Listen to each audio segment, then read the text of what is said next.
ଜାତିରେ ଅଟଇ ଖନ୍ଦାଳ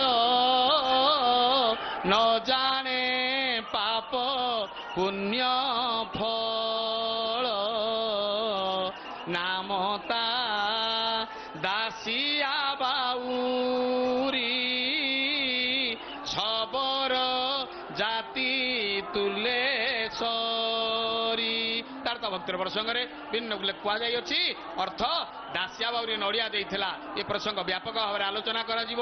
ଦାସିଆ ବାଉରୀ ନଡ଼ିଆ ଦେଇଥିଲା ଏ ଚୂଡ଼ା ନଡ଼ିଆ ୟାକୁ ଖାଇକିରି ରହି ନଡ଼ିଆଟାକୁ ଗ୍ରହଣ କରିଦେଲେ ଭଗବାନ ଯଦି ନଡ଼ିଆ ଗ୍ରହଣ କଲେ ଚୂଡ଼ା କେହି ଗ୍ରହଣ କରିବେ ନ କରିବେ ପ୍ରଭୁ ପ୍ରାଚୀନ ପାରମ୍ପରିକ ପଦ୍ଧତିର ଖାଦ୍ୟ ହେଉଛି କ'ଣ ସେ ଖାଦ୍ୟ ହେଉଛି ଜାତୀୟ ଖାଦ୍ୟ ଆମର ପଖାଳ ଯେମିତି ଜାତୀୟ ଖାଦ୍ୟ ପଖାଳ ଜାତୀୟ ଖାଦ୍ୟ ବୋଲି ଶୋଇଲା ବେଳେ ଯେତେବେଳେ ପ୍ରଭୁ ଯିବେ ସେତେବେଳେ ପଖାଳ ଭାତରେ ଘିଅ ପକେଇ ଖାଇବେ କାହିଁକିନା ପଖାଳ ଭାତରେ ଘି ତ ବାପା ଖାଇଥିଲା କି ଏ ଠାକୁର ଏଭଳିଆ ଏକ ଅଦ୍ଭୁତ ଠାକୁର ବିଚିତ୍ର ଠାକୁର ବିସ୍ମୟ ଠାକୁର ୟାଙ୍କର କିଛି ହୁଏ ନାହିଁ ଆମେ ଖାଇଲେ ଡାକ୍ତରଖାନା ଦୌଡ଼ିବା ୟାଙ୍କର କିଛି ହବାର ନାହିଁ ଯେମିତି କଥା ଇଏ ଚୂଡ଼ା ନଡ଼ିଆ ଖାଇକିରି ରହିବେ ଆମ ପିଲାମାନଙ୍କୁ କହିବା ଚୂଡ଼ା ନଡ଼ିଆ ଖାଇକିରି ତୁମେ ଯାଅ ସ୍କୁଲକୁ ଯାଅ କି କଲେଜକୁ ଯାଅ ଯିବେନି କାହିଁକିନା ଅଙ୍କଲ ଚିପ୍ସ ଯୁଗ କୁରୁକୁରେ ଯୁଗ ଫାଷ୍ଟ ଫୁଡ ଯୁଗ ଯୋଉ ପିଲାମାନେ ଶୁଣୁଛନ୍ତି ତମେ ଟିକେ ଥରେ ମନେ ରଖ ପିଲା ଯେତେବେଳେ ଭୋକ ହୁଏ ଠାକୁର ଦାଣ୍ଡକୁ ଆସନ୍ତି ଅନ୍ୟ କୌଣସି ଜିନିଷର ଅତ୍ୟାଧୁନିକତା ଯେତେ ସ୍ପର୍ଶ କରୁ ମୁଁ ପୁରୁଣା ଜିନିଷକୁ ଛାଡ଼ିବିନି ଆମର କଥା ଅଛି ଓଲ୍ଡ ଇଜ ଗୋଲ୍ଡ ପୁରୁଣା ଯେତେ ହଉ ସେ ସୁନା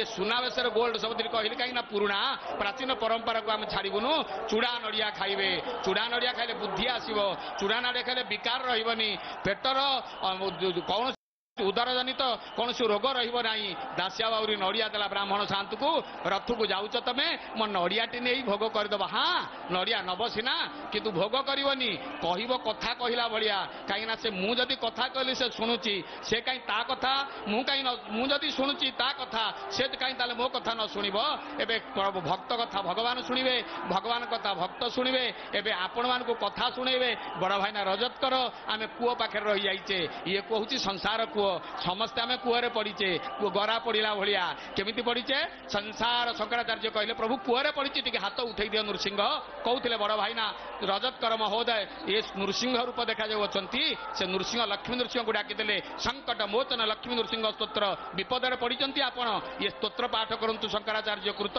ଏ ଲକ୍ଷ୍ମୀ ନୃସିଂହ ସ୍ତୋତ୍ର ସଂସାର କୂପ ମତି ଘୋର ମଗାଧ ମୂଳମ୍ ଆହା କେଡ଼େ ସୁନ୍ଦର ନୃସିଂହ ରୂପ ଏ କଳା ନୃସିଂହ ରୂପ ଭାରି ସୁନ୍ଦର ଦେଖାଯାଉଛନ୍ତି ସଂସାର କୂପ ମତି ଘୋର ମଗାଧ ମୂଳମ୍ ସମ୍ପ୍ରାପ୍ୟ ଦୁଃଖ ଶତ ସର୍ପ ସମାକୁଳସ୍ୟ ଧୀନସ୍ୟ ଦେବ କୃପଣା ପଦମାଗତସ୍ୟ ଲକ୍ଷ୍ମୀ ନୃସିଂହ ମମ ଦେହି କରାବଲମ୍ବମ୍ ଲକ୍ଷ୍ମୀ ନୃସିଂହ ମମ ଦେହି କରାବଲମ୍ବମ୍ ହେ ଭଗବାନ ଟିକେ କର ଅବଲମ୍ବନ କରିଦିଅ ମୁଁ କୂଅରେ ପଡ଼ିଛି କୂଅର କଥା ଶୁଣୁଥିଲେ ସେଇ କଥା ଆପଣମାନଙ୍କୁ ପୁନର୍ବାର ଶୁଣେଇବେ ଭଲ ଭାବରେ ଶୁଣେଇବେ ରଜତକର ବରିଷ୍ଠ ଆମମାନଙ୍କର ଥିବା ବରିଷ୍ଠ ଉଦ୍ଘୋଷକ ଜୟ ଜଗନ୍ନାଥ ଜୟ ଜଗନ୍ନାଥ ଜୟ ଜଗନ୍ନାଥ କହୁଥିଲେ ଚାରଣ ଭାଇ ଯେ କବି ସୂର୍ଯ୍ୟଙ୍କ କଥା ପଡ଼ିଥିଲା ନୃସିଂହଙ୍କ କଥା ପଡ଼ିଲା କବି ସୂର୍ଯ୍ୟ ତ ଯାହା କହିଲେ କହିଲେ କେହି ସରିତ ପ୍ରଭୁ ପଣେ ନୀଳାଦ୍ରି କେଶରୀ କି ମୁଁ ବେଳେବେଳେ ଭାବୁଛି ଯେ ଭକ୍ତ ଯଦି ପ୍ରଭୁଙ୍କୁ ଗାଳି ଦେଲା ସେ ଗାଳି ଦେବାର ବହୁତ ଯଥାର୍ଥତା ଅଛି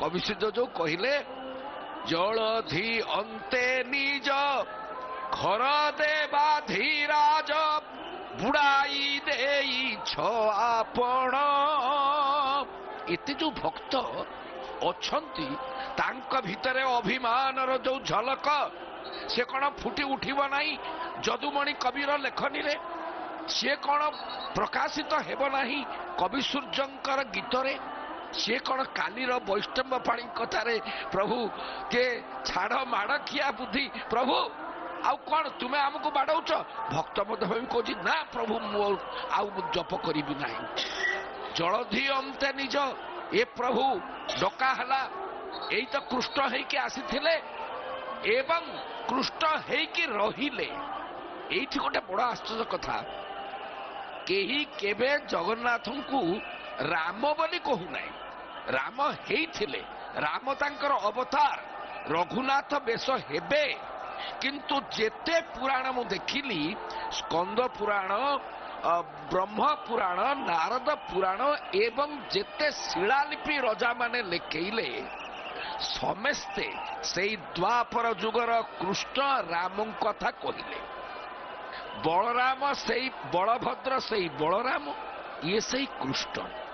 ତେଣୁ କୃଷ୍ଣ ନହେଲେ ଯାହା କୁହାଯାଇଛି, ଯେତେ ଦିବାକର ଦାସ କହିଲେ ମଧ୍ୟ କୃଷ୍ଣ ଯେ 16 କଳା ଯେ ନନ୍ଦବଳା ତହୁ ଜଗନ୍ନାଥ ଯେ 16 କଳା ତହୁ କଳାଏ ନନ୍ଦବଳା, ଏକଥା କହିଲେ ମଧ୍ୟ କବି ଲେଖନୀରେ, ଭକ୍ତର ଭାବନାରେ ଏବଂ ଶିଳାଲିପି ମାନଙ୍କରେ ଯେତେ ଆମେ ଦେଖୁଛେ ଜଗନ୍ନାଥ ସେଇ କୃଷ୍ଣ ହେଇ ରହିଛନ୍ତି। କିନ୍ତୁ କୋଉ କୃଷ୍ଣ, ଏ ବିଷୟରେ ବହୁତ ପ୍ରକାର ଆଲୋଚନା।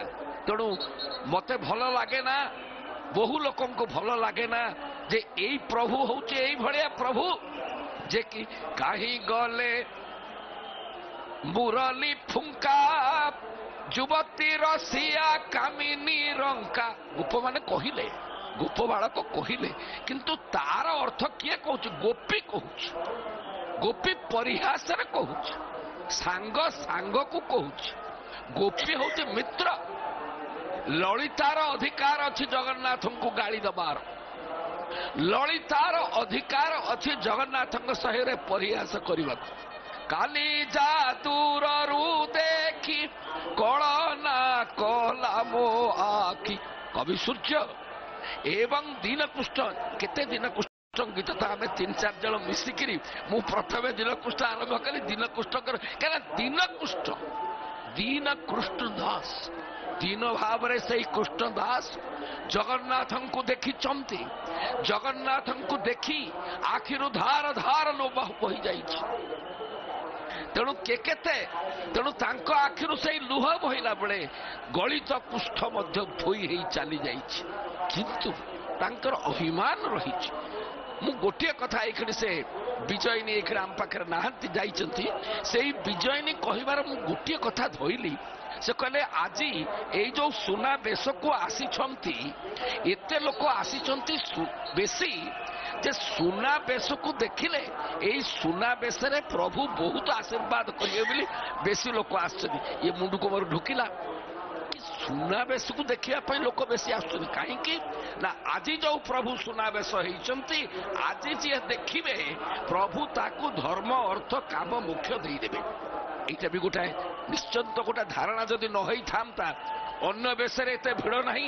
କେବଳ କ'ଣ ଗୋଟାଏ ଆଗ୍ରହ, କେବଳ କ'ଣ ଦେଖିବାର ଗୋଟା ଲୋଭ, କେବଳ କ'ଣ ଗୋଟାଏ ସୁନାବେଶରେ ଅବଶ୍ୟ ଯିଏ ଥିଲେ ଅରୂପ, ଯିଏ ଥିଲେ ନିର୍ଗୁଣ, ସେ ଆଜି ସଗୁଣ ହୋଇ ବିରାଜମାନ।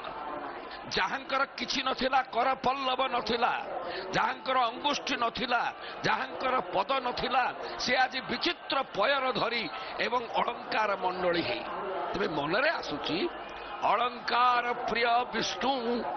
ତେଣୁ ଯେହେତୁ ବିଷ୍ଣୁ ଅଳଙ୍କାରକୁ, ଏ ଧାରଣାଟି କେମିତି ଆସିଲା? ଯେହେତୁ ବିଷ୍ଣୁ ଅଳଙ୍କାର ପ୍ରିୟ, ଆଜି ଜଗନ୍ନାଥଙ୍କୁ ଅଳଙ୍କାରରେ ପୋତି ଦେଇଛି କପିଳେନ୍ଦ୍ର ଦେବ ଏବଂ ଓଡ଼ିଆ ରଜାମାନେ। ଯଦିଓ ଆମେ ଦେଖିପାରୁନୁ ତାଙ୍କ ପାଦ ତଳେ ଏତେ ଲୋକ ବସିଛନ୍ତି ଯେ ଜଗନ୍ନାଥଙ୍କ ପୟର ଦେଖାଯାଉନି, ଜଗନ୍ନାଥଙ୍କ କଣ୍ଠ ମାଳି ଦେଖାଯାଉନାହିଁ। ଆମେ ଚେଷ୍ଟା କରିକି ସମସ୍ତେ ଘନଶ୍ୟାମ ଆପଣ ପାଦ ଦେଖିଲେ, ସିଏ ଦେଖିପାରିଲେ ନାହିଁ, ସେ ବିଜୟିନୀ ଦେଖିକି ଦେଖିପାରିଲାନି। ଆମମାନେ ଦେଖିପାରୁନାଉ, କିନ୍ତୁ ପୟର ଲାଗିଛି। ଇଏ ଆମ ଦୁର୍ଭାଗ୍ୟ, ଭକ୍ତଙ୍କ ଦୁର୍ଭାଗ୍ୟ, ଏଇଟା କହିବାକୁ ବାଧ୍ୟ ହଉଛୁ। କିନ୍ତୁ ପୟର ଲାଗିଛି, ଅଙ୍ଗୁଳି ଲାଗିଛି, ଅଳଙ୍କାର ଲାଗିଛି। ସବୁ ଅଳଙ୍କାର ଦିଶୁନାହିଁ, କମରପଟି ଦିଶୁନାହିଁ, କଣ୍ଠମାଳି ଦିଶୁନାହିଁ। ଏବଂ ତେଣୁ ଯାହା ଯାହା ହେଇଛି, ଏଇ ବେଶ ପାଇଁ ପ୍ରଭୁର ସଉକ ଥିଲା। ପ୍ରଭୁ ଅଳଙ୍କାର ପ୍ରିୟ, ତେଣୁ ତାକୁ ଦେଇଦେଲା ଫଳରେ ସେ ଏତେ ଖୁସମିଜାଜରେ ଅଛନ୍ତି, ଯାହା ମାଗିଲେ ଦେଇଦେବେ। ଏଇଠିକି ଯୋଉ ଧାରଣା ସୃଷ୍ଟି ହେଇଛି, ଯଦି ଏଇ ଧାରଣାରେ ଭକ୍ତମାନେ ହଜାର ହଜାର ସଂଖ୍ୟାରେ ଖୁଟୁଥିବେ, ମୁଁ ନମ୍ରତାର ସହିତ କହିବାକୁ ଚାହେଁ, ୟାକୁ ମୁଁ ଗ୍ରହଣ କରିପାରିବି ନାହିଁ, ଆମେ ଗ୍ରହଣ କରିପାରିବା ନାହିଁ। ଏ ପ୍ରଭୁ, ଏଇ ତ ଶାଳଗ୍ରାମ, ଟିକିଏ ଚନ୍ଦନ, ଚନ୍ଦନ ବେଶ ମୁଁ କରନ୍ତି, ମୋର ହେଉଛି ମନ, ଚିତ୍ତକେ ଧରିବ ଯୁବତୀ ଦେଖି ଚନ୍ଦ୍ର ବଦନ। ଆରେ ଟୋପାଏ ଚନ୍ଦନ ଦେବାକୁ ସେ କହିଥିଲା, ଟିକିଏ ଗୀତ ଠୋପାଏ ଲୁହ,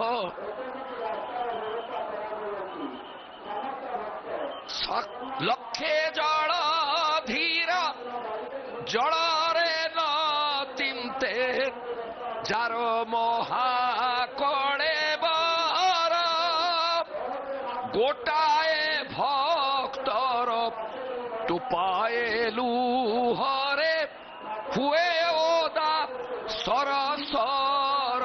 ଗାଇଛନ୍ତି ବିଶିଷ୍ଟ ସଙ୍ଗୀତ ଶିଳ୍ପୀ ଅର୍ଜୁନ ସାମଲ। ଏଇ ଆପଣଙ୍କର ନିବେଦନ କରିଛି ଆପଣଙ୍କର ଏଇ ଭାଇ ଏଇ ଘୋଷକ। ଏଇ ଭାବନା, ଟୋପାଏ ଲୁହ, ଠୋପାଏ ଚନ୍ଦନ, ଗୋଟାଏ ତୁଳସୀ, ଆଉ କିଛି ଦରକାର ନାହିଁ। ଦରକାର ନାହିଁ ତୋ ସୁବର୍ଣ୍ଣର ମାଳ, ଦରକାର ନାହିଁ ତୋ ପୟର, ତୋର କଣ୍ଠିମାଳି, କମର ପଟି, କାନର କୁଣ୍ଡଳ, ଗୋଟାଏ ଭକ୍ତ, ଇଏ ସେଇ ଠାକୁର। ଯଦି ଭାବିଥାଅ ଏ ଠାକୁର ବେଶ ପାଇଲା ବେଳେ ତୁମକୁ ଅଜାଡ଼ି ଦେବ, ନାଇଁ ନାଇଁ। ଏ ଧାରଣା ଯଦି ବି ହୋଇଥାଏ, ଯଦି ବି କେହି ଦେଇଥାନ୍ତି, ବୋଧେ ଦେଇନାହାନ୍ତି, ଏ ଧାରଣାରେ ଆସୁନାହାନ୍ତି। କେବଳ କୌତୁହଳରେ, କେବଳ ଆନନ୍ଦରେ ମୋର ପ୍ରଭୁ ଆଜି ସୁନାବେଶରେ ବିଭୂଷିତ ହେଇଛି, ଆଜି ଅଳଙ୍କାର ମଣ୍ଡିତ ହେଇଛି, ମୁଁ ଦେଖିବି, ସେଥିପାଇଁ ଆସୁଛି। ବର୍ତ୍ତମାନ ଗୋଟିଏ ବିରତି।